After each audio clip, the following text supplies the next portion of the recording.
Good morning, good afternoon, good evening, depending on where you're at. Good day. Good to see all of you. And perhaps you were here earlier. And if so, I'm happy that you stayed. So this is the 34th anniversary of the parinirvana of Chogyam Trungpa Rinpoche. The Dorje Drawdle of Mokpo was another title. A great Mahasiddha or master teacher.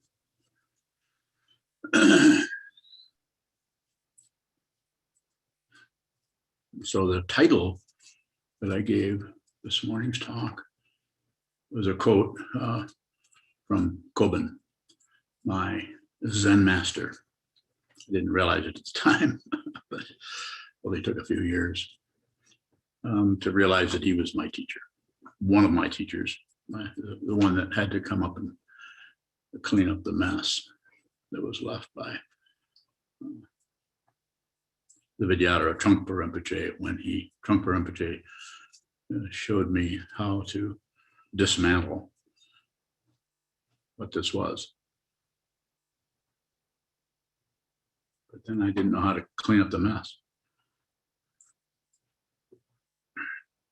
So I'll start out with the Kobun part of it. We can go back and forth. You're welcome to ask questions once I'll come to a point where I'm winded, out of breath, fall asleep. So a little bit, I met Trungpa Rinpoche in 1973 after reading books on Buddhism for a dozen years, and then running into cutting through spiritual materialism and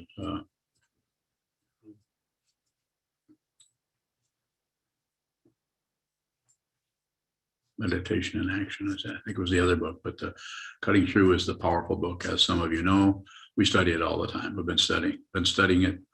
I've been studying it since I first read it, and we've been studying it as a group that I convene, I guess you'd say, since 1975, once or twice a week.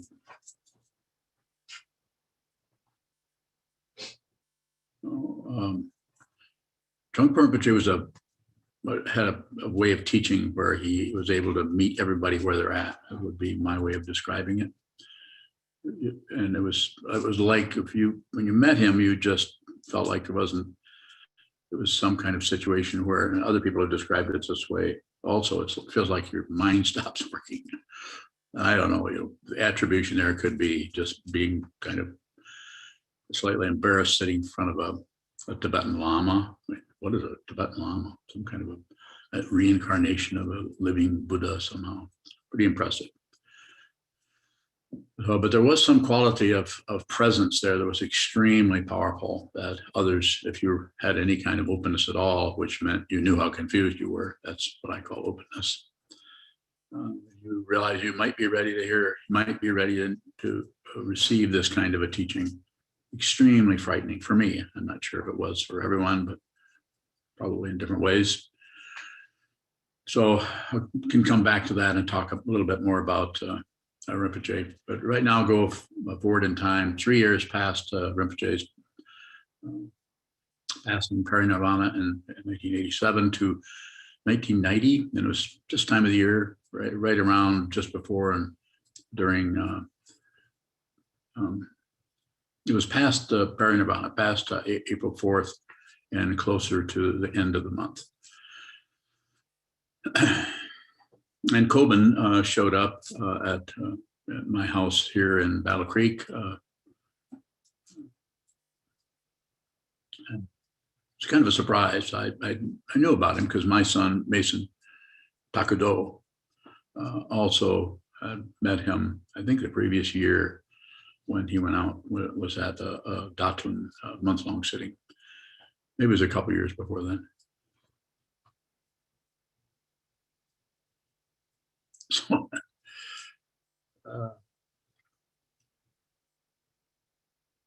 So when I met Kobun, I thought, oh, I really liked him. He's just a sweetheart of a guy, very friendly, smiled quite a bit, and was just great. And to give him a hug, as I sometimes have said, is like hugging a feather.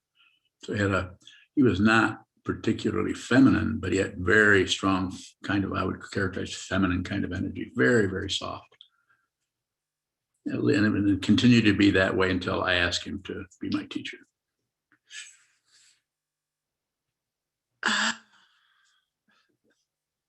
Ever had a ghost pass through your ears? I don't think they need to go through the ears. They just go through.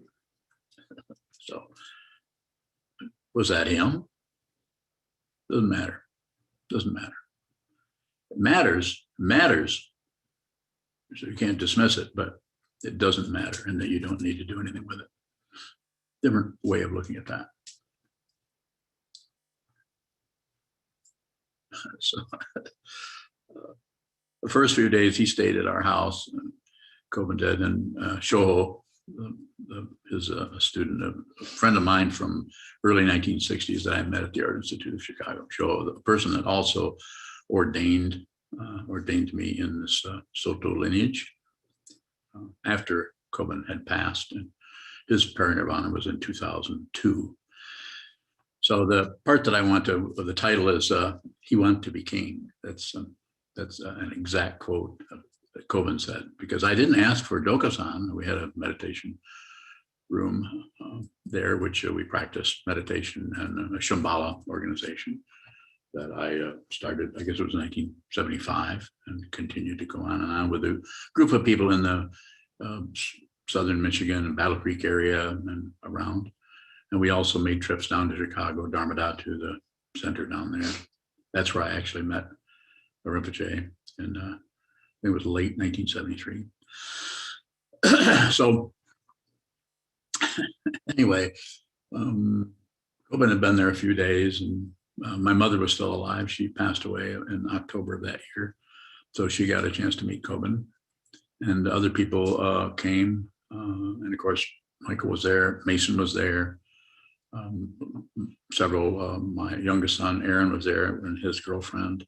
Lots of people came and went. And so, you know, I didn't even think to ask Kobun for Dokusan. He was right there. I just, it's kind of like, I wasn't really thinking this, but I was kind of thinking, well, I already have a teacher. I don't need another teacher. I mean, he died 3 years ago, but it doesn't matter. I heard what he said, and I intend to practice it until this collapses. So I wasn't having any difficulty with looking for another teacher. It was more like, I don't need any other teacher. But then as time went on, that changed. And one of the things that changed that was the Dokusan I had with him that he asked for. So he, I have no idea what was up with that, other than he just kind of came up to me and said, cool. Meditation room was upstairs. Like, he spoke pretty good English, but he wasn't speaking. He was kind of like that. And I said, oh, in the shrine room upstairs? He said, like, so we went. I wasn't sure whether he wanted to meditate or whether he just wanted me to show him where it was at and then leave, or I really wasn't sure. So I was pretty confused. By his presence was very strong, but it was I was going to use this as a contrast, a different way of teaching. And I sometimes say I'm not like either one of those gentlemen. Maybe a little bit, but not much. But what they did do is they gave me permission to not be like anybody else. And I say this to you over and over. You've heard me say, repeating Trungpa Rinpoche's admonition: be genuine. Shortest Dharma talk I ever heard him give was be genuine. I think he gave it quite often. So we can talk about that later. But so we got up to the shrine room, which was a Shambhala organization, as Dharmadhatu slowly morphed into more of a Shambhalian path, especially after the Vidyadhara passed, and Sakyam Mipam was trying to understand how to make things keep going, and also the Vajra regent Ursel Tenzin has passed, also, who was Trungpa Rinpoche's Dharma heir. Also, the Sakyam was a son, so he was naturally had that situation also, but a different, I don't think he expected to have to kind of run things right away. So maybe challenging for him. I don't know. Didn't talk to him about it. So we went in and I didn't know, I was just kind of watching his lead, what he wanted to do. And the altar was lower, it was about so high than say this one. And we call those a shrine, like this is the shrine and the Zen style is the altar, but similar kind of a table with stuff on it. And this particular shrine had photographs of the Vidyadhara and of other teachers of the Vajrayana Nursal Tenzin. It had Suzuki Roshi was on there, so there was a Zen teacher on their photographs, and also Dugo Kensei Rinpoche was there, and a reproduction of a tanka was there. And so then the water bowls and so on, like they have on this particular one here. And so we sat down, and he sat down right up tight to it like this, and just like looking at it like he was in a delicatessen or something, like looking at everything that was on it. He'd seen these before, so it was very similar. But he was like, and kind of like a small talk kind of thing. I don't know what was. I don't recall. There's only one part I really remember vividly, and this is the one I want to relate to. That is the title of the title of the talk, and he was very appreciative. There was no criticism, but then he smiled and said, "You want to be king?" And I looked at him, and I realized that you could look at that lots of different ways. And the way I looked at it at first, I thought, well, a little bit of a criticism, but no, it's a description. And I thought, I said, yeah, I agreed. I said, I think he did want to be king. My understanding, and I don't know what he was meaning by that. I know we didn't have a conversation, but my way of justifying it, I said, well, he had to do something to plant the Buddhist teachings in this country. So I was letting him get off the hook a little bit for that. But yeah, he was kind of pointing out his style was kind of kind of look how great I am or something like that. And the other part of that is he was great. He was a Mahasiddha, a great being, without a doubt. And the person that was pointing that out was also a great being. So I wish I recorded that. I'm sure a lot more happened as far as question and answer, but maybe not. Maybe that was it. I have no idea. I don't recall. We sat there for a little while longer. It's a little bit of Q&A back and forth. As I said, I don't recall, but got up and left. And then that interaction, I started to change my feeling about who he was. A little bit started to change, and I still wasn't sure, but I was in a kind of a thing. Well, I don't need any help. I know what to do, and excuse me, I'll be fine. I'll just keep practicing. So, but it went along as time went on, and it would keep kind of tugging at me like I should need to do something about this, and I don't know. I didn't have anybody to tell me, and so I asked him. I said, it wasn't right away. It was a year or two later, maybe 2 years. I don't know how far. I think, and this is back when I was thinking more. It's not something to brag about. Anybody but 80 years old probably doesn't think too much. If they do, they're not sure what they're thinking about anyway.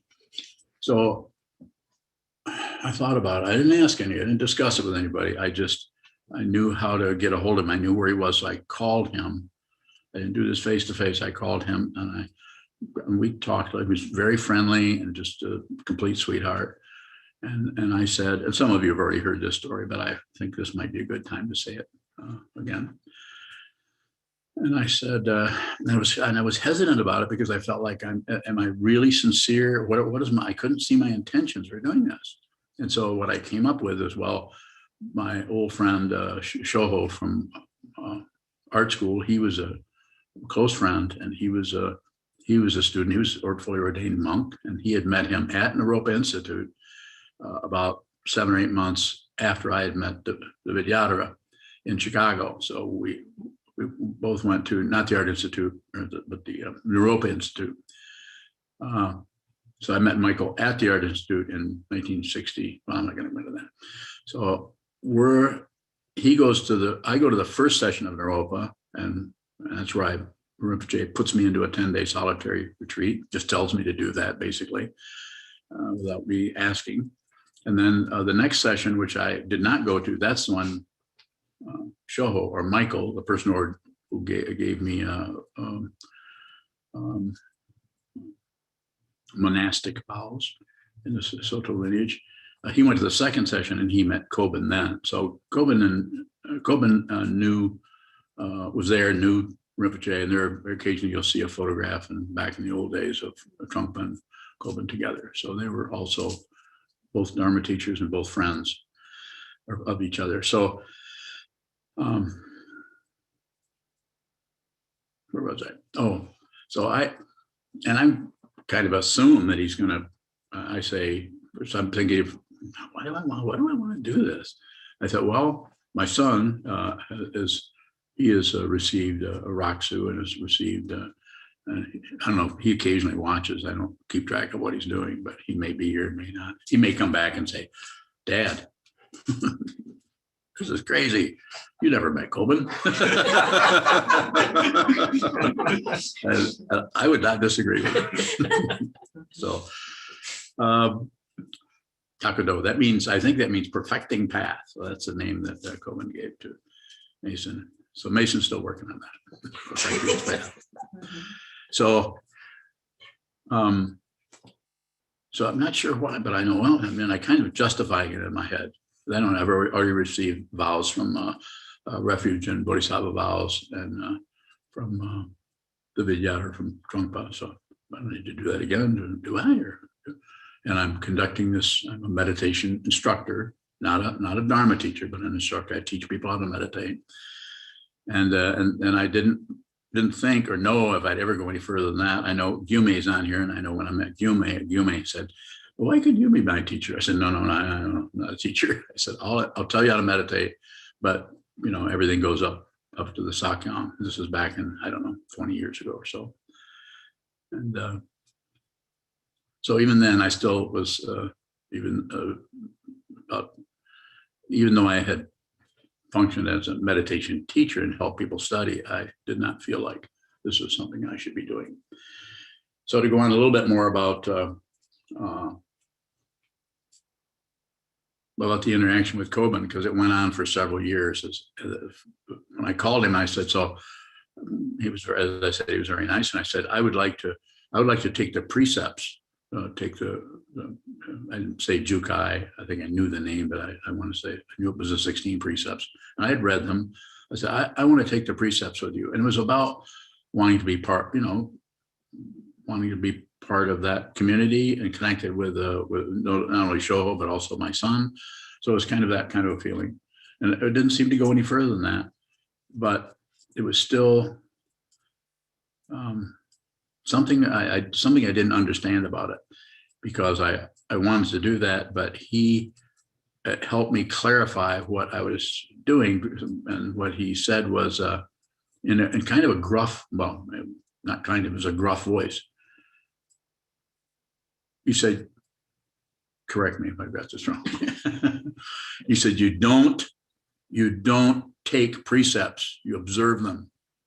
And that, it was such a change, or such a contrast between the person I was talking to on the phone, exchanging, what is that called? When you exchange, like pleasantries, yeah. It's very pleasant. He was a delightful gentleman. And of course, I found out later that he never exchanged anything but pleasantries with everybody but me. Was that my projection, or what was it? We don't know. So what happened was, and of course, had he not been teaching me, because he could see what I was doing, and so he just kind of went in and said, I see you have a nerve exposed there. I think I'll jab it with an ice pick, because that's how it felt. It was very embarrassing, because that's when I saw how much pride I had. Hard. It's hard to see that you're fully yourself and have somebody come up out of there. they're wanting to help you and are willing to go right into the wound. Say, by the way, you have a big spot right here. Just ask me to help you. I intend to do that, would be the words that he would say. And I don't know how to say that in Japanese.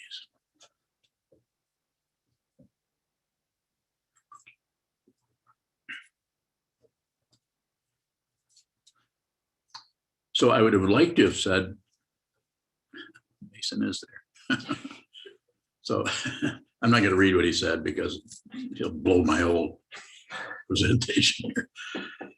So I wanted to say, well, yeah, well, okay, well, I can do that. I'll observe him then. But no, that I was not able to kind of continue my pride situation. He busted a hole in it. Probably had something to do with doing really intense practice for the previous 17 years under the guidance of the Vidyadhara. I'm sure that I have to give anything there that allowed this to open up enough to even take something that could be looked at as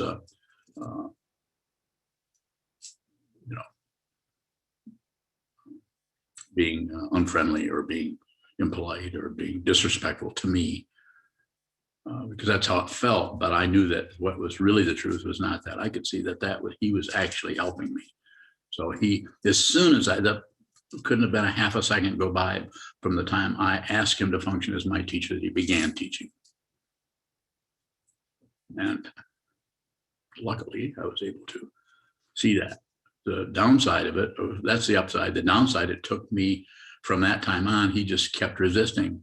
My idea, not his. I don't know what he was doing, but I think I was not really willing to present myself in a way that was strong enough that he could see that he had reached that nerve, and I understood what that was, and was willing to function as a student of his and observe these practices. So, boy, that was hard. And then I would try to seal it off because he wouldn't talk to me. If I would call him, he would talk for a minute, find out who it was. It's just like, and I wouldn't, I didn't really think I'm going to need to go see him. And so that would have been my understanding. I probably need to go see him, but I didn't. I kept thinking, well, I could just talk to him on the phone. No, it wasn't going to work. He would just be busy.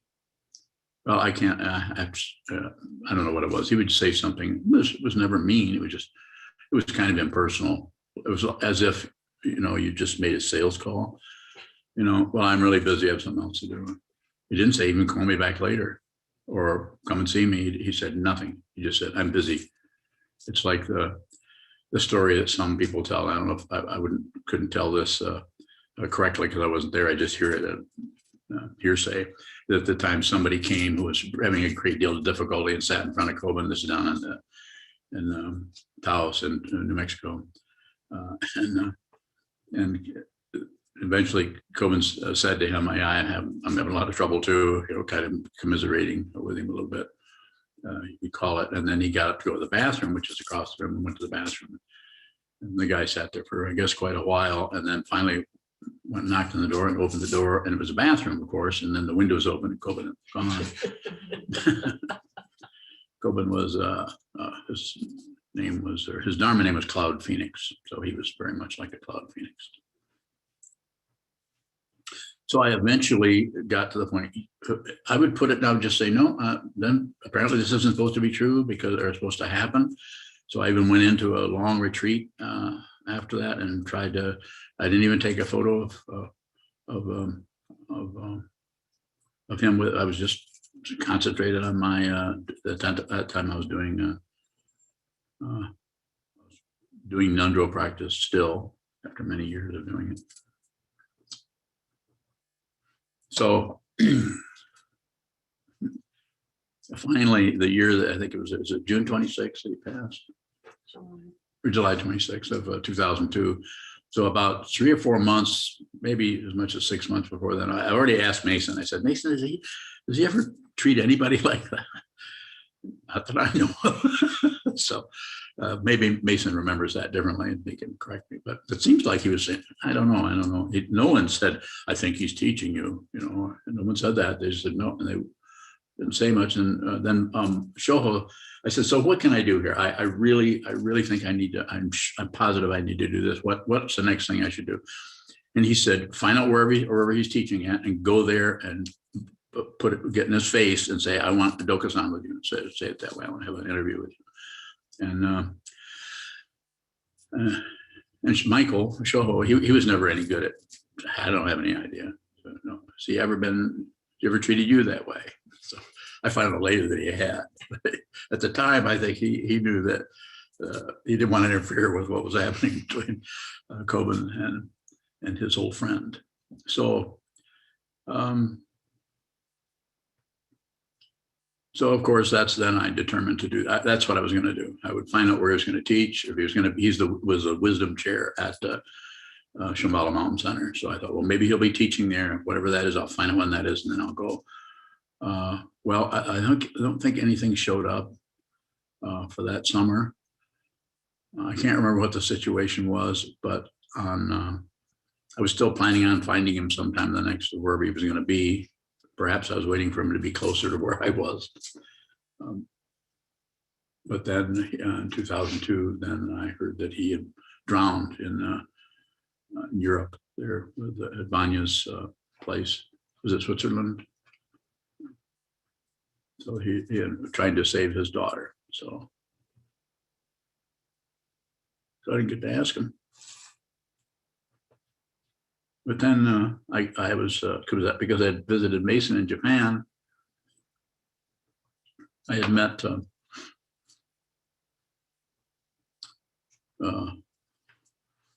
Cave and Hojo-sama Otogawa, who was Kobun's brother, and I also found out they didn't get along too well.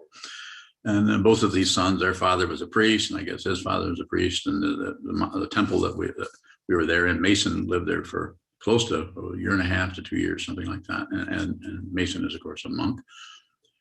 And he worked there and learned a lot from Hojo-sama. And he's come back and helped with the forms here in the monastery to make sure we don't run too far off the deep end, making things up. And so then I told Hojo-sama, I sent Hojo-sama some pictures of that I'd taken with Kobun. And we talked back and forth through email for a little while. And then Mason and Kathy, Mason's wife at the time, they had given me blank rakusu. The situation then was you would get a rakusu that was commercially made, I guess, and rather than sew it yourself, whereas now we make our own here because we're cheap. So anyway, and I remember at the time, and I don't know if I shared this with Mason or not, but I remember at the time, like, I said, well, what am I supposed to do with this? And then it's almost like he knew where I was headed. So then I asked Hojo-sama if he would give me, I said, I know it's a long ways away. Is there any way we can do this? How can we do this? And I want to receive a jukai. I wasn't able to get it from your brother. And I told him, I asked him, I took him through the whole thing. I've asked him many, many times and tried to get, and he always takes off. And probably Kevin Hojo-sama probably, he knew his brother well enough to probably, and Kobun even abandoned his teacher, I guess, as the story goes. The teacher he had in Japan didn't want him to leave, but Suzuki Roshi invited him to come over here along with Katagiri Roshi, and they, back in the 60s, they came over to help Suzuki Roshi, so out in California. And that story goes about 1,500 different ways. So anyway, I finally, he said, and he was completely friendly. So, and I spent in the early 90s, I'd spent three weeks there visiting Mason when he was going through his training there. So then Hojo-sama said, yeah, send me the rock. And I sent him the rakusu, and he wrote Plum Blossom Dharma so that was the name he gave me. And I think he also put my my Bodhisattva name from Trungpa Rinpoche on there also. I have to go back and look at it again. I'm pretty sure. So going back to the Vidyadhara, it's like you need, it's like good cop, bad cop kind of thing. Well, it's not like that, but it is like that. It's like I needed to, for me personally, I don't know what other people need, but I needed to have that to meet someone like the Vidyadhara, who is incredibly powerful manifestation of not only of basic goodness, but authentic, immediate presence. I never saw him personally leave the present moment. That doesn't mean I'm such a great perceiver of the present moment, but something about his demeanor, his presence was just incredibly powerful. Of course, this is someone who had been trained in a monastery since the age of 3 or 4, and didn't have to leave till I think it was 17 or 18. And of course, if you read Morning Tibet, you read about their escape, where they started out with 300 people and ended up with what, 20? Not many. A lot of them died. So he made it out of that one. I'm happy to just respond to questions about the Vidyadhara, since this is his parinirvana. But I thought it might be helpful for you to hear a little bit about how I couldn't have had, if either one of them had been not there, then I certainly wouldn't be here either. I won't go into any detail in that area, but I needed that kind of help.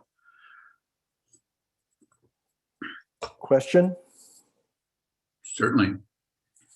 Good morning. Good morning.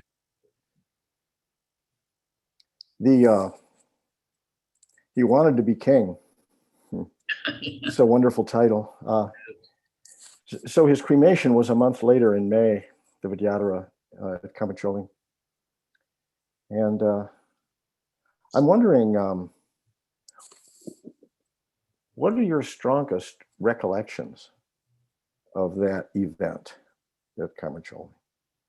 So let me start out with the beginning. My strongest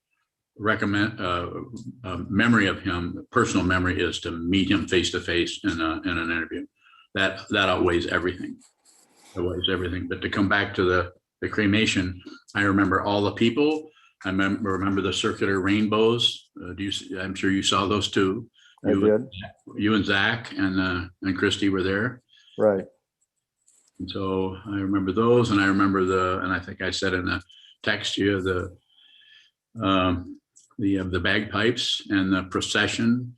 And then I've taken some of those things. You've probably not seen these watercolors because I don't publish those things, but I've done watercolors of different scenes that happened there. The procession with Allen Ginsberg and all the other famous entourage people that come up, and pictures of all the monks and all of the Vajra Yogini sadhana practitioners with all of their red headbands or blindfolds actually. I remember that. But I think it's more simple things I remember, like the people's faces, people that I knew that were there. I don't think I saw you there. Did you see me? I don't recall seeing you there. There's 300 people. Of course, I had a bag over my head, so called ignorance. There's a big bag. How about you? What did you recall, John? I've been thinking about that the last couple of days. You know, I too remember the rainbows. It was sort of misty, almost raining at one point, I remember. Yes.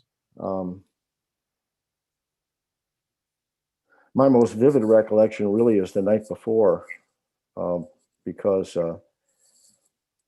people were sitting with his body, and it was late at night, and we were staying at a motel there, not far from Kamacholi. Patton and Carol were there. Patton and Carol Hyman, you may remember them. Yes, sure, certainly. And Christy wanted to go sit with his body, and it was dark, and it may have been raining, and it felt sort of, for me, kind of upsetting, that she would want to leave and go do that, because I couldn't go with her because we had this 10-year-old boy with us, Zach. So, so I stayed at the motel, and Christy went off drove the car on strange roads and sat with his body. And I remember being so, I couldn't sleep, waiting for her.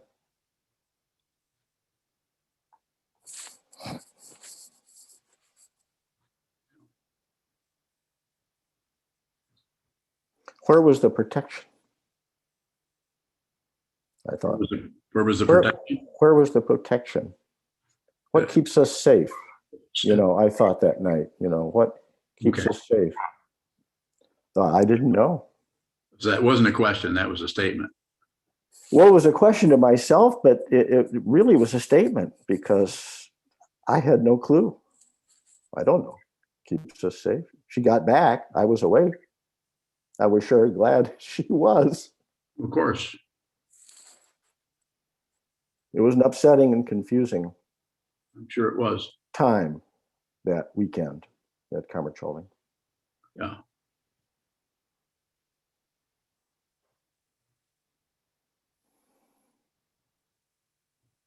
Please keep going. Well, it's taken a lot of years without doing too much thinking, or at least in the beginning doing quite a bit of thinking, but not so much as the years went by. To get a feel for the real meaning, for me anyway, of protection, of protectors. Because Vidyadhara used to talk about that all the time. He did. The Dralas and all the rest. But I could never connect with that. I mean, I never felt it particularly myself, but it's my own confusion, of course. But then gradually, the sense of that came for me. Deeply meaningful, but I can't express it very well, what that means. I mean, I can't articulate. So how do you express the inexpressible? I don't know. Does that make sense? No. Doesn't to me either. We got it going on. We do. Yes, we do. Doesn't need to make sense. That's ego mind wants to make things make sense. Wisdom mind doesn't see anything else but wisdom. That's right. That's right. Yeah, thank you. Thank you for sharing your experiences with Chogyam Trungpa and with Kobun Chino. Yeah. Very, very nice. Very, very sweet, really. Thank you for that. Certainly. Joko bowing. Go ahead, Chogyam. As students and practitioners, what is important for us as a practice to honor the parinirvanas of your teachers? Just hold the form. Just hold the form. If I die tomorrow, just continue to hold this form or change it. That's how you hold a form. You hold the form, and then if you're actually holding the form, if you're observing the form, as Kobun said, 31 years ago, if you're observing the form, then you will know if it needs to shift or move, because you're no longer looking for something else. You're looking at the form, and you see the form as the nature of your mind. You can't see anything else. If you see other things, this is duality, this is confusion, and you will start torturing yourself and others very subtly. It's very subtle, sometimes very sophisticated kind of torture, sometimes called comes in the guise of being a doctor or a helper or a servant. Very subtle. Find out who you are, so there's no doubt. If you have any doubts about your identity, you have work to do. When I say work, I'm saying, did I tell you how I renamed the Warrior's Bow? What did I recall it? What did I call it? Farmer's vow. I just changed it again. It's a worker's vow. I'll check in with you later, see if you remember that. Do you follow me? Is that a response clear enough for you, or you want more? Shokubang, until that seeing is as thorough as relating to the form and how you mentioned, how do we practice with that? So when it comes to the form, more is better. I mean, because you almost have to say that, because it's so easy to just not meditate, not have any forms, not have a monastery, not have a practice, not have a schedule, not. Until the next thing you know, you're just working out of your sixth sense feels. This smells good, that smells bad. This tastes good, that tastes bad. We are addicted to grasping the good stuff and shoving away the bad stuff. Not based on this fundamental nature, but based on how much it helps us escape from what's in front of us. In other words, impermanence. It's not about getting rid of that. It's about seeing that, observing that, watching that come and go. So the form, hold the form. And that doesn't mean meditate all day long, but it might be. It might mean meditate a lot more than what you're meditating. Might mean cut back on the meditation, but it needs to come out of your mind stream, your consciousness. And if you don't understand, that's when you need a teacher. You need someone that you can, when I say trust, or you can give the benefit of that out to, is not trying to manipulate you, control you, abuse you, get some kind of power over you. They're not on some kind of a power trip. That's something that it was obvious Kobun was not on a power trip. The Vidyadhara, you could say he was on a kind of power trip. He had an army, and I had a lot of things. He had such a powerful connection with him. It was very hard for him to do anything wrong. He did things that I was really irritated with. After I'd spent, my father was killed in World War II. Went to a war he didn't want to fight, but he was drafted and had to go. He was 26 years old and he was shot. And I spent 4 years in the Marine Corps and realized what a horrible situation that was. With the banner of we're just protecting. So that's somewhat along the lines where John Roadhouse was talking about the dralas. There is a quality. I just think I'm not arguing against dralas or against protection. We ask for it every day here. But it depends on what kind of form that takes. If it starts to take AK-47s or M1 Garands or M16s or some kind of weaponry, then it is, as far as I'm concerned, it's immediately suspect. Not wrong, but something that should be looked at before we continue in that area. So when it comes to your particular neurosis or mine or anyone's neurosis, it needs to be seen. So we don't need to do a practice that gets rid of the neurosis and makes us feel like more of a holy, kind, loving, decent person. That kind of stuff may arise and may not. But it's very important to see what is true, not conclude what is true, and then try to apply that or smear that all over our life so we don't have to look at the garbage pit that might be below that. More? Shokubang, in your stories about Chogyam and Kobun and Kobun's brother, how can Dharma teachers or realized people be realized and have difficulty with each other in their relationships? Dependent origination. It's just dependent origination. You think all the angels agree with each other?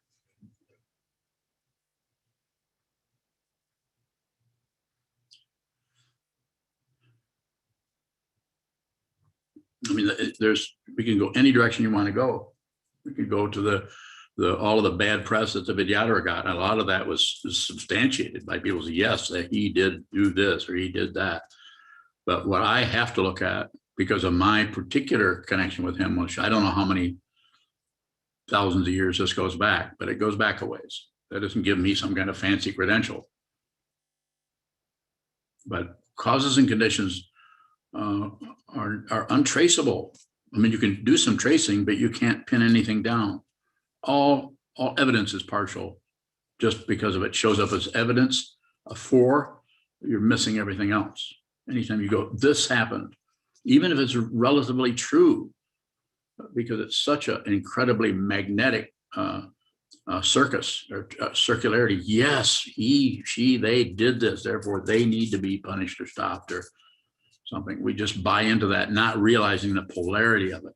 That's why I say, don't go to war, don't go to peace, don't go to warriors, and don't go to farmers. Go to machinists, or go to workers, or go to what? You know, the idea there is to work with that dynamic in a way that empowers us as practitioners, whether it's a masculine form or a feminine form, or what's the other one? Ambidextrous. More? Kobun, yes, I have one more question. With Make it quick. with the example of Kobun and his brother, Yes. and things being dependently arisen, what is communication if that sense of dependent origination is still functioning in that way? So it is about, I'll say this, I've said, you've heard me say it, you're going to recognize it. It's about being aware of the dependent origination, not about changing it.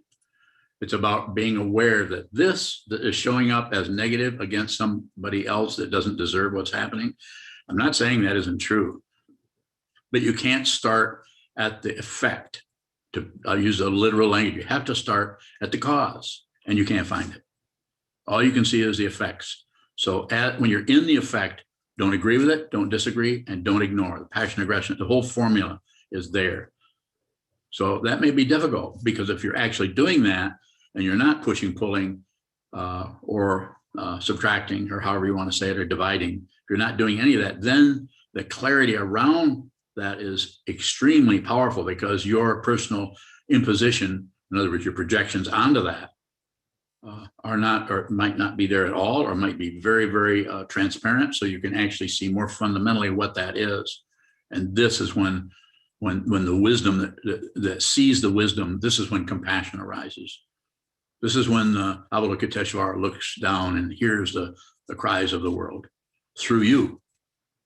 You won't feel like a particularly privileged person. I'm not saying that. But you need to see it and receive it. Receive it. Don't object, don't agree, don't look away. So receiving is something as a practice. That's the ground path and fruition. That's the practice part of it. If there is a fruition, there won't be anything to receive, because you won't be able to find anything that is different than you, other than you. No matter how big its horns, no matter how much its halo is glowing. Good and evil up and down. The sadhana we just read, it's all over in the sadhana.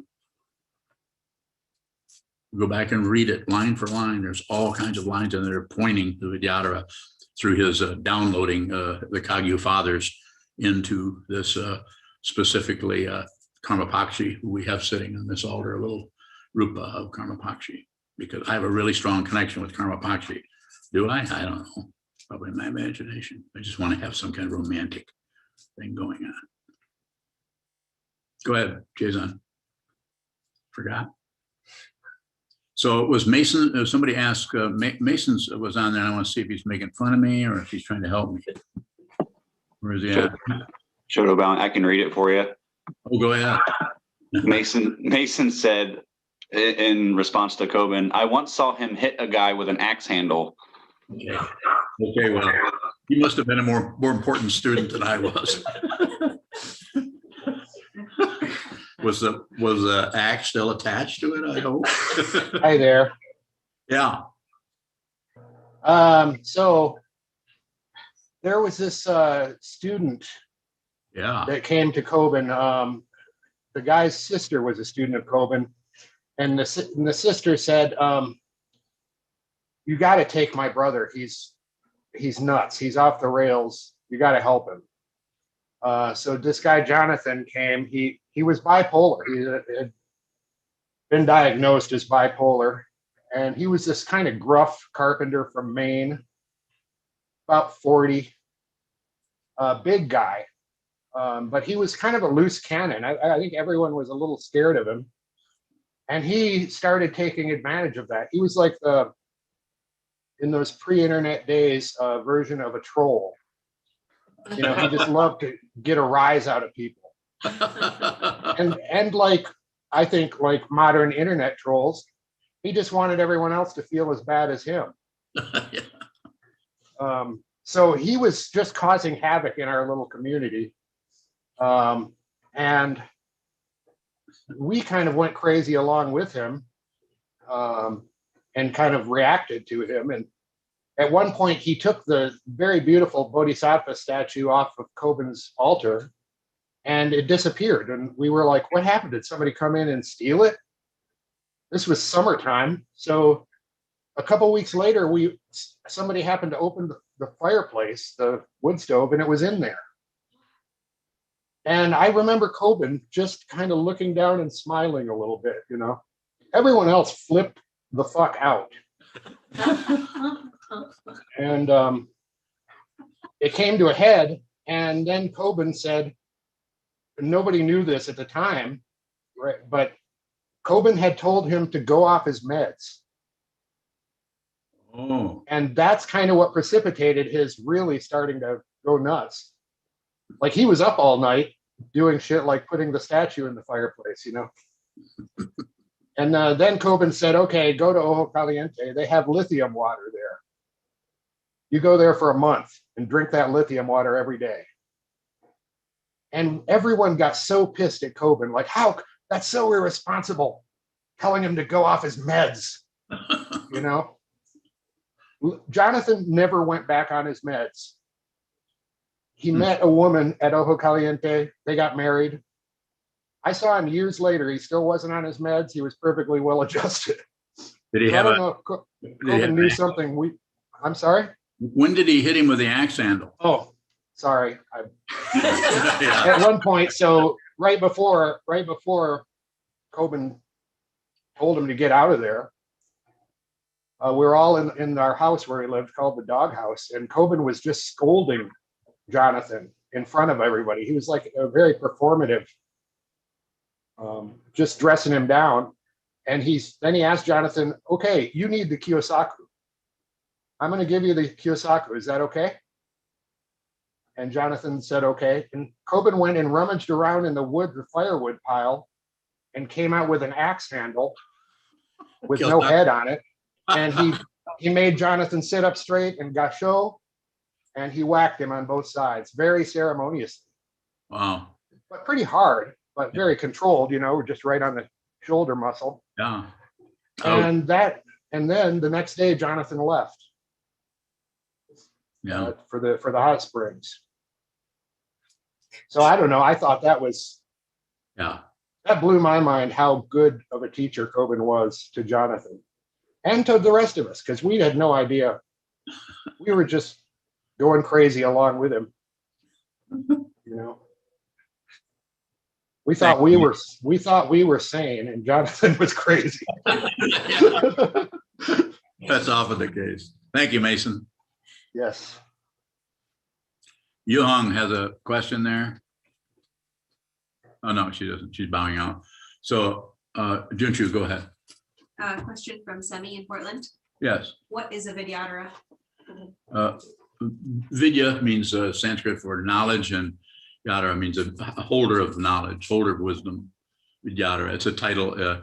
Early on, the 16 Trungpa called him, gave him a name, the Vajracharya, which means a Vajra teacher of indestructible wisdom, and then the one after that was Vidyadhara, or wisdom or knowledge holder.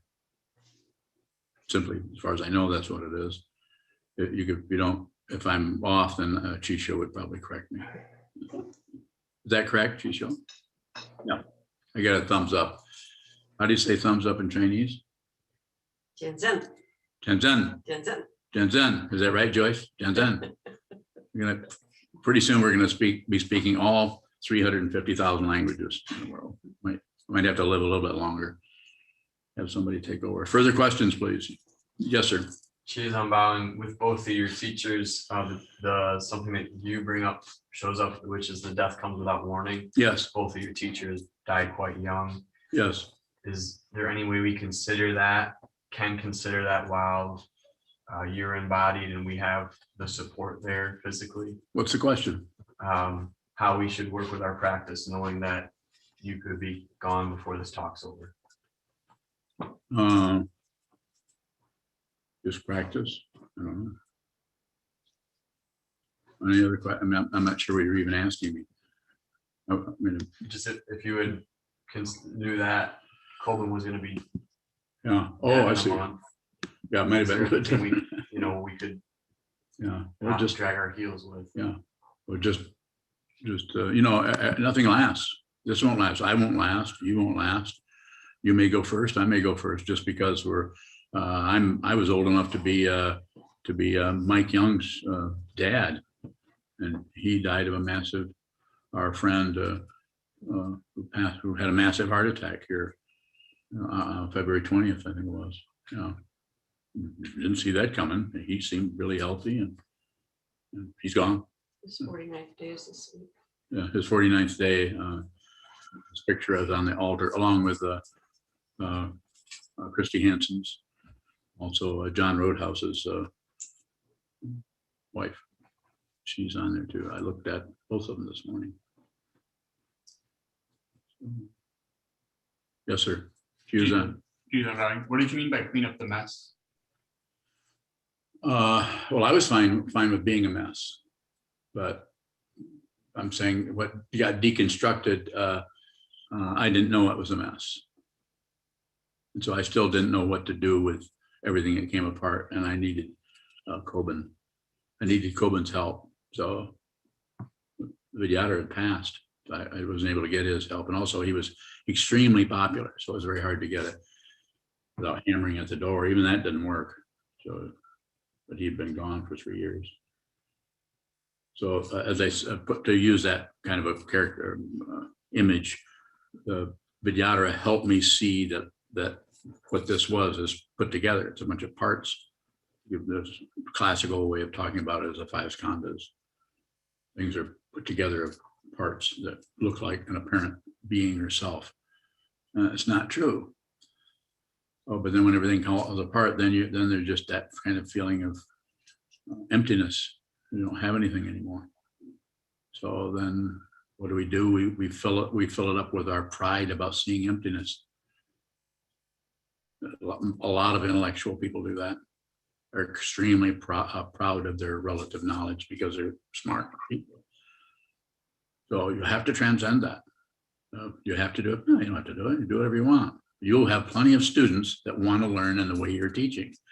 They're all over the place. You go on the internet and find anybody, and the one that has thousands and thousands of students, a little questionable, unless they have something that manages to fluff that up a lot, like Dalai Lama. I consider him a true teacher. But he has that's why they need that lineage, so that they can have some kind of strong structure around it. Otherwise it'll die out. Look how it died out in India. Basically, it's not died out other places, but it's a lot weaker because it's a relative situation. That's why we have this. That's why we founded the Order of Immediate Light, in order to protect this particular way. That, not that it's better than anybody else, it's just a way. And so that's why we have that protection within the Soto Zen lineage, which goes back to the 13th century in Japan, and even further than that in Chogyam, goes back further than that into ancient China, and then back to the time of the Buddha. More? I guess I'm still confused by the notion of there being a mess that needs to be cleaned up. What was wrong with the mess? I didn't see it. The mess was what was left by the coming apart, and to me it was just empty of whatever used to be there. And was seeing that there was no self.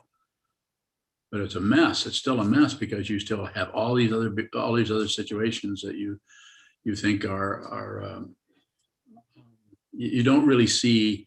The conventional way it's sometimes talked about in Tibetan traditions. So I think it's Soso Tarpa, or 1.5-fold egolessness. You see there isn't any self, and you congratulate yourself. That's the first bhumi. But then you kind of can get stuck there without having some help, perhaps. Or maybe some people don't get stuck. I was stuck in my intellect about what I understood and what I saw. So I was, at the same time I was stuck. I also knew that I didn't really understand enough to do anything other than tell people how to meditate and help them discover, study the books that I was studying.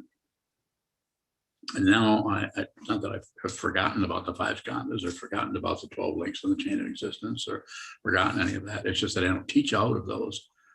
I teach out of what I see. And then if I need to know anything intellectual about it, it's right there. It's the 3rd skandha. And I don't make it up, but it just comes up as I need it. But I'm actually looking at what I was looking for. Not because you're so cute. Even though you are, not too bad.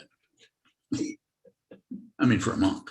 You see what I'm saying? I mean, so you're looking at your heart's desire all the time. It doesn't mean that it doesn't smell like cow shit, or that it isn't really seductive like, what was that kind of ice cream we had?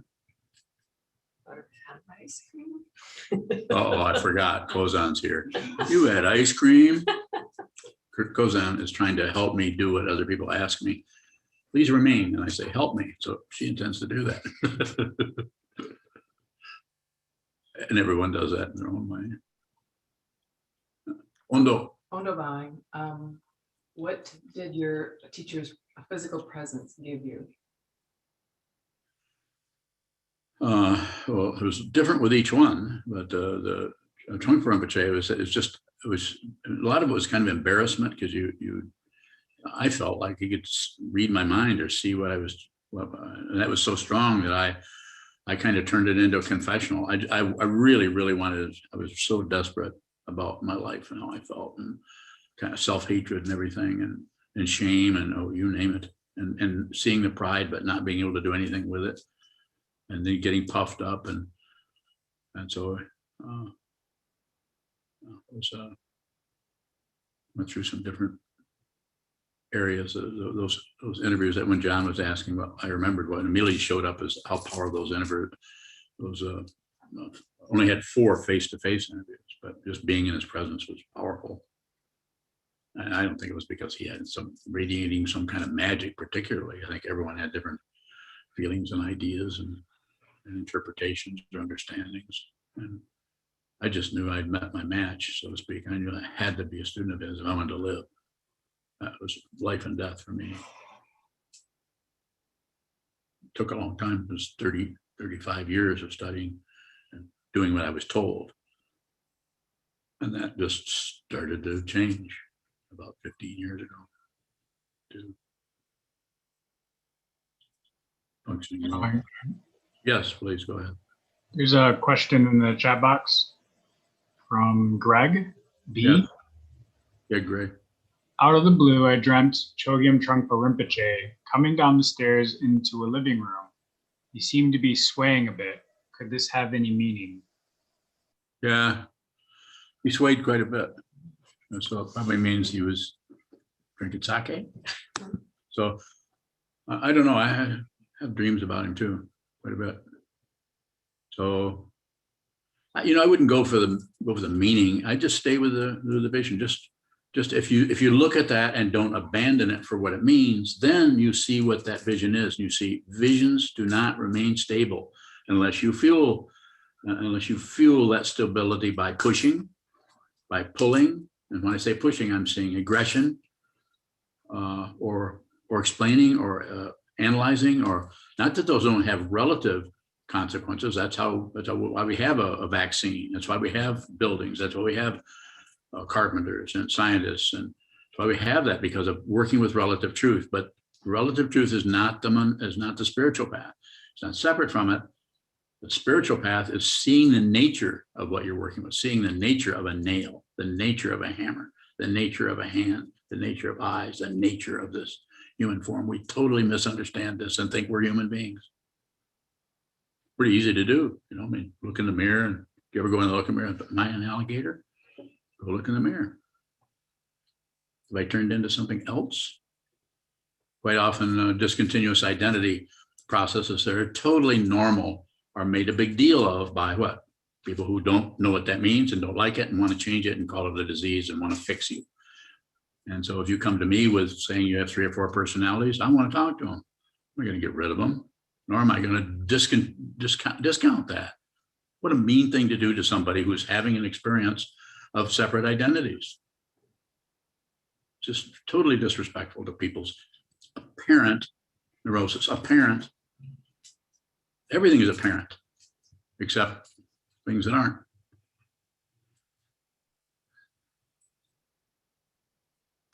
Anna Maria Bowing. Anna Maria. In the past, I've asked you once or 10 times what it felt like to you when Trungpa died. And my recollection was something to the effect that it felt complete for you. So my question is, how did when you heard of Kobun's death, how did that affect you, given that you wanted to observe the precepts with him, and Yes. how to work with what feels maybe like a Oh, unresolved. stop. Just don't give me any ideas. Sorry. Just ask me the question, because if you go back and When you heard of Kobun's death, yeah, how did that affect you immediately? that's when I knew he was a teacher of mine, because I didn't mind him dying. I mean, it was sad, like anybody would be. Oh, he was trying to save his daughter. That's so, but it was not about a personal feeling as I didn't get to my connection was already complete. I just needed to go in and say, yep. So I already knew. It took a while, it took years of contemplating that, thinking about it, contemplating until I knew that he was my teacher, and he was still alive, and I needed to get to him. So I was trying to find out how I can get there. All I would have done is gone in and just say, I would like to receive Jukai. And if he'd said, no matter what he would have said, I would have just persisted. No, I need to receive. I need to be a student of yours. I want to be a disciple of yours. I would have used whatever kind of words, no matter what they were, to connect with him. I knew I needed to do that. And then when he died, I thought, well, I have the connection. It's already a connection. But there was no particular sadness other than what a sad thing that he had to pass, and his daughter so young had to die, and it's kind of a tragic kind of a situation. Pretty sad. But as far as the teacher-student situation, that was complete. That had happened. Maybe a year before then, when I started realizing this. It took a while. It took many years of practicing and thinking about him, and then also calling him on occasion, maybe once a year, once every couple of years, or I don't remember what it was. I don't have a big list of all my phone calls, but it would kind of back off, and then I would just kind of ignore it, and then it would show up. And this time it was intense, but then the dying was somewhat similar to Rinpoche. The Vidyadhara dying and I kind of noticed with that, wasn't that problematic. It was problematic, just like any human being dying is, sad where they've left. And we have all our attachments to them. Like if, I would really be sad if I died.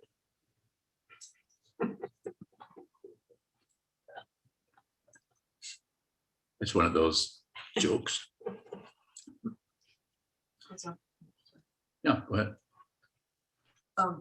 Close to Juzon's question, but what can you characterize what it meant to pick up the pieces? I don't know if did I say pick them up? I think You said that you needed Kobun to Trungpa helped you see no self, but yeah. Kobun helped you pick up the pieces. Well, picking up the pieces was probably a misunderstanding. He basically came along. I kept looking at the pieces and thinking I was seeing emptiness. And he came, I use this metaphor to, he came and ground the pieces into the ground. It's like saying, no, you're not even that. You're not even that person who sees emptiness and is able to talk about it intellectually. No, there isn't anyone. So he did that, and that was painful. You're going to be facing that. You have a robe on. You have a lot of pride. You think you're important. Not, it doesn't show to others. They don't all think, oh, she's so full of herself. No, I'm the only one that sees that.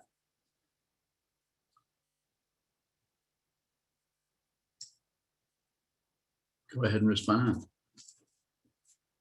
You regret it. When I'm gone, you'll think, I should have said something to that old man. I should have defended myself.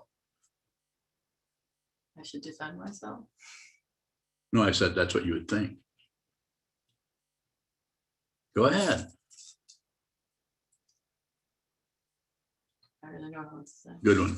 Good response. That's a very good response. I wouldn't know what to say either. Don't get scared. I'm not going to be mean to anybody. Just goes on. Shadow bowing. Yes. In an interaction like that with you and Kozan, are you trying to toughen us up? She's already tough. She doesn't need toughening. This doesn't mean that doesn't hurt her. Of course it hurts her. My motivation is to help you see who you are.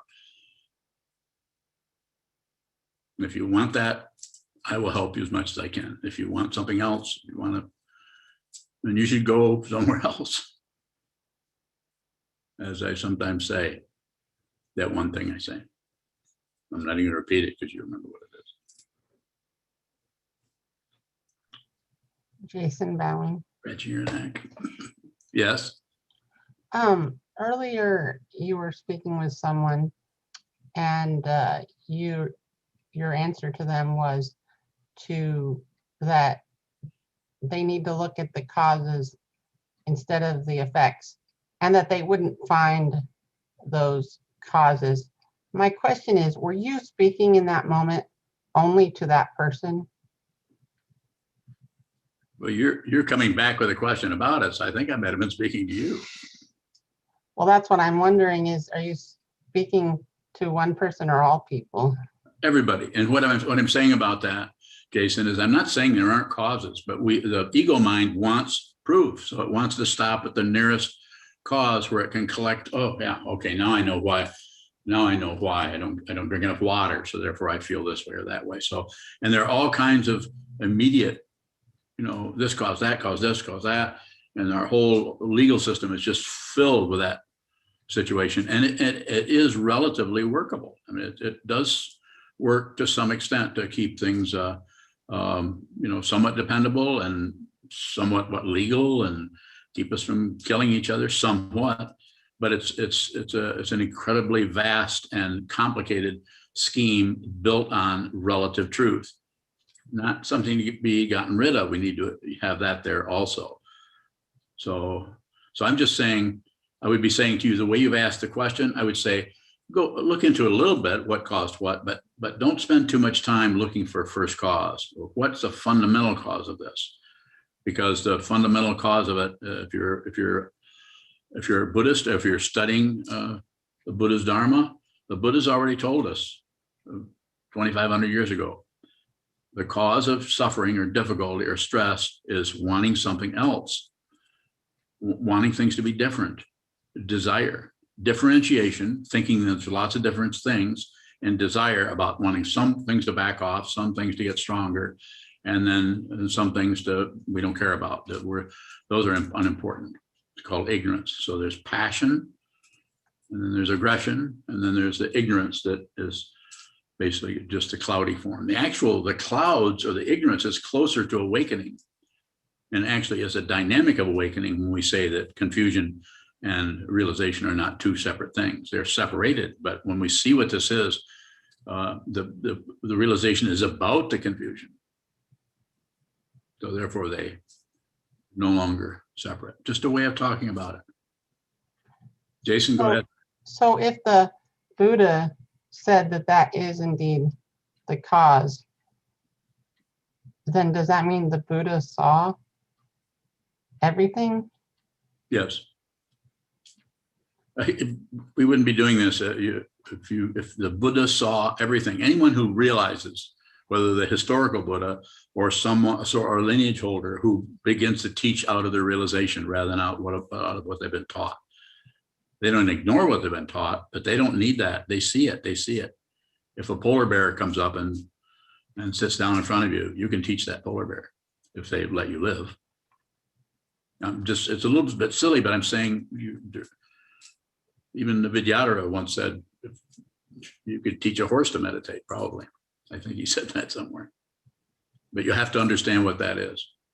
And there's no way that I, other than what I already tried to do, can explain something to you so that you can grasp it in a conceptual way where you don't have to train your mind. You're going to have to, as near as I can tell, and my understanding is, of course, limited like anyone else's, but the way it looks, you, me, I, we, us, we're going to have to sit down, hold still, and find out. It's a do-it-yourself project. You have to find out how to do this. You have to do what the Buddha did. You have to do, yes, go ahead, please. So myself, that other person you were talking to earlier, yourself, we could hypothetically see it if we do the practice, but like we obviously don't right now. I don't know, do we? I don't know if we obviously don't or not, but I'm just wondering, it seems like you're saying we can't see all the causes and conditions, but then it almost says like it's theoretically possible. It also says, Nah, I I hear you wouldn't. saying. Sit a lot. Sit a lot. Julie, do you have your tin whistle?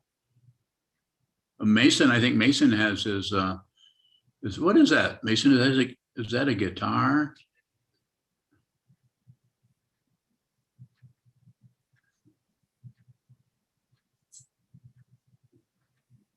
That's a bowed lute.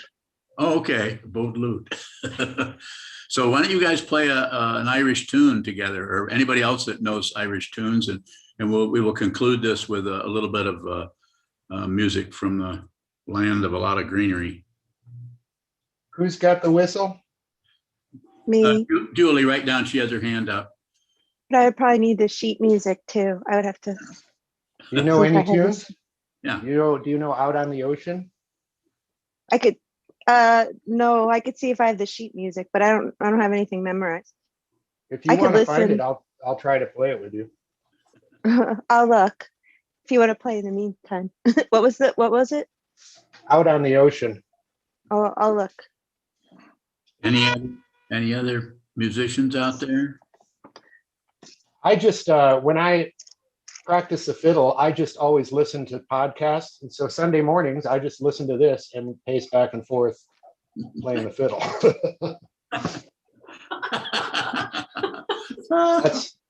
I always told my guitar students to practice while you watch TV. Yeah.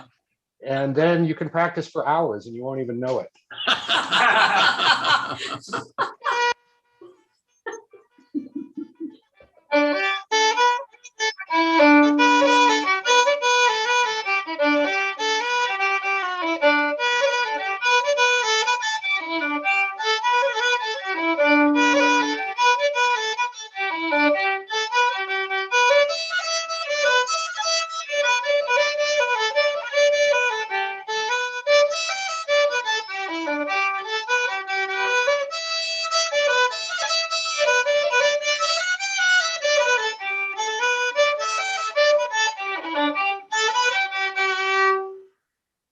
Nice. There's one time through Out on the Ocean.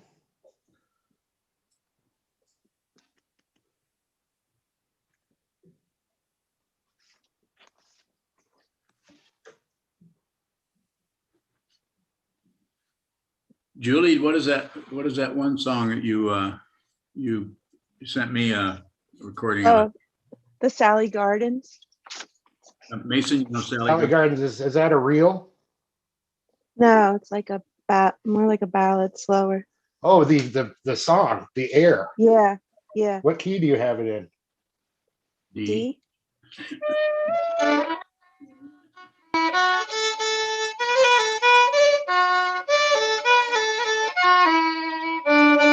one? Mhm.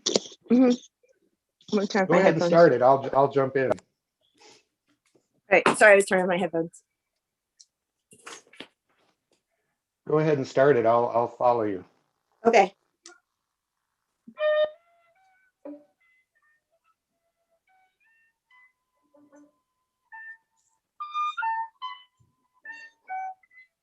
I think your something is limiting your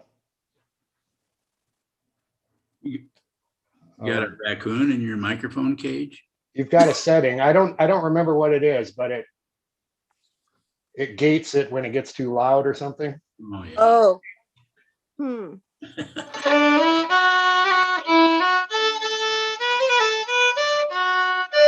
Sound canceling.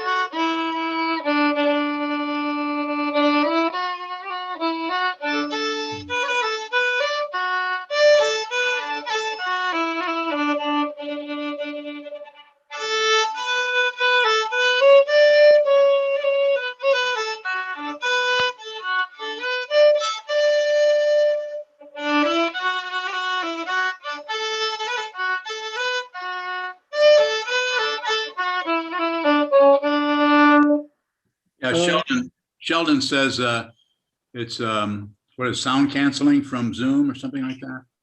He just says, Yeah, sound cancel. I don't know how do you counteract that. I might have to do it through the browser. May have to figure it out, and then we can we'll get together and have a session. Yeah, yeah.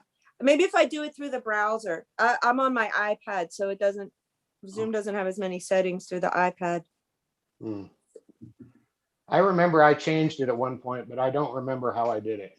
Oh, okay. Let me write down and then I'll see if I can fix. Yeah. So check for sound canceling and suppress background noise. Oh, Yeah. look. So I just I have a group of friends. Noise canceling.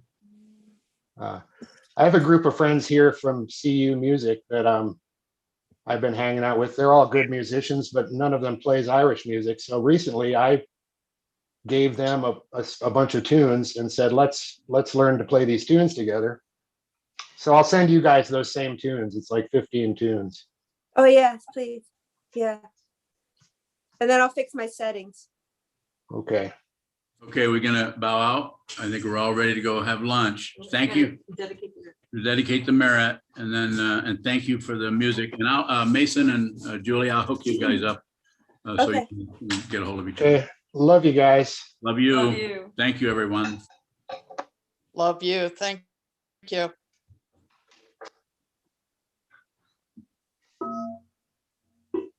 May the merit of this penetrate into all places, so that we and every sentient being together can realize the Buddha's way.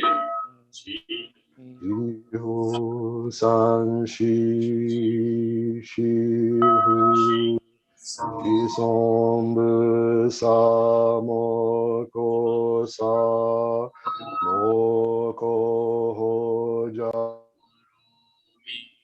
The 10 directions, the 3 worlds, all Buddhas, all venerable ones, Bodhisattvas, Mahasattvas, Paramita.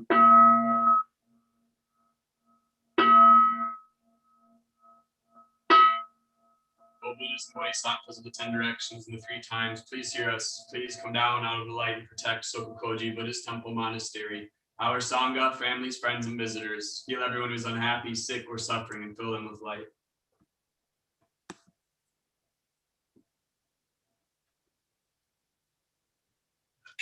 Thank you all. Thank you, Sokuzan. We're gonna head off into